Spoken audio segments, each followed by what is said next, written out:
नमस्कार, आप देख रहे हैं 9 भारत समाचार।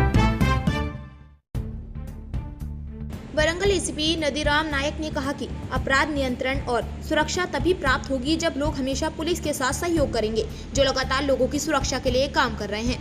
वरंगल शहर के शांतिनगर में कॉलोनी सोसाइटी के तत्वाधान में अपराध नियंत्रण पर जागरूकता सेमिनार आयोजित किया गया। इस अवसर पर बोलते हुए एसीपी नदीराम नायक ने कहा कि अपराध नियंत्रण एवं सुरक्षा तभी संभव है जब जनता पुलिस का सदैव सहयोग करे, जो लगातार जनता की सुरक्षा के लिए काम कर रही है।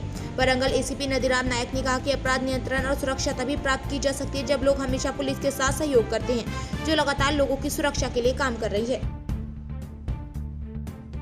కనపడని మా సిబ్బంది కంటికి నిద్ర లేకుండా తిరుగుతున్నారు కాబట్టి మీరు కంటి నిద్ర నిద్రపోతున్నారు.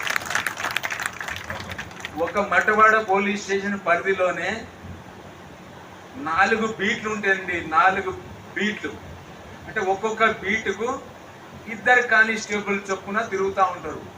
అంటే 4 బీట్లు అంటే 8 మంది కానిస్టేబుల్స్, ఒక పెట్రోల్ వెహికల్ అని ఒక మా ఏఎస్ఐ, ఇంకొక రక్షక్ అని చెప్పి ఇంకొక మా ఎస్ఐ, ప్లస్ ఈ 3 పోలీస్ స్టేషన్లు ఒక సిఐ, టౌన్ మొత్తం కలిపి ఒక ఏసీపీ, ఒక ఇంటర్సెప్టర్. అంటే ఒక పోలీస్ స్టేషన్ పరిధిలోనే సుమారుగా 12 నుంచి 15 మంది రాత్రి తిరుగుతూ ఉంటారు. రాత్రంతా తిరుగుతూ ఉంటారు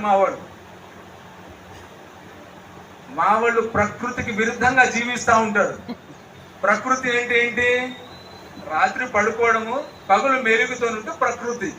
కానీ మా వాళ్ళు ఒక్కొక్క జవాను నెలలో 15 రోజులు నిద్ర లేకుండానే నైట్ తిరుగుతూ ఉంటారు.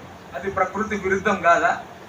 సో ప్రకృతికి విరుద్ధంగా తిరుగుతూ ఈ నేరాలను అరికట్టడంలో ఎఫర్ట్ చేస్తున్నారు. అయితే అది 100% వర్కౌట్ కావాలంటే మీ సహకారం కూడా కావాలి. ఏంది సహకారము? ఎవరైనా అనుమానాస్పద వ్యక్తులు తిరిగినప్పుడు వెంటనే డయల్ 100 కాల్ చేయండి. మీరు ఎందుకు చేసినది ఎవరు అడగరు. అనుమానాస్పదంగా అనిపించింది, నైట్ ఏదో కొద్దిగా ఏదో సస్పీషియస్ మూమెంట్ అనిపించింది, లేదు ఇంట్లో ఆడవాళ్ళు ఒక్కళ్ళే ఉన్నారు, భయంగా ఉన్నది, అప్పుడు ఒక కాల్ చేయండి. కానిస్టేబుల్స్ 2 కానిస్టేబుల్స్ వస్తారు, ఈ ఏరియా అంతా కూడా తిరుగుతూ ఉంటారు. కాబట్టి వాళ్ళ యొక్క సర్వీసెస్ని కూడా ఎఫెక్టివ్గా ఉపయోగించుకోవాల్సిన బాధ్యత మళ్ళీ మీ పైనే ఉంది. రాత్రి నిద్రాహారాలు మారి మా వాళ్ళు తిరుగుతూ ఉన్నారు. మరి మీరు ఏదైనా క్లూ ఇస్తేనో, ఇన్ఫర్మేషన్ ఇస్తేనే కదా మరి వాళ్ళు దొంగలను పట్టుకునేది. సో కాబట్టి దయచేసి ఏదైనా మీకు అనుమానం వచ్చినప్పుడు, ఏదైనా మీకు ప్రాబ్లం ఉన్నప్పుడు డెఫినెట్గా మీరు 100 నంబరు కాల్ చేస్తే వితిన్ 5 to 6 minutes మీకు మా కానిస్టేబుల్స్ అందుబాటులో ఉంటారు. Day and night 24/7.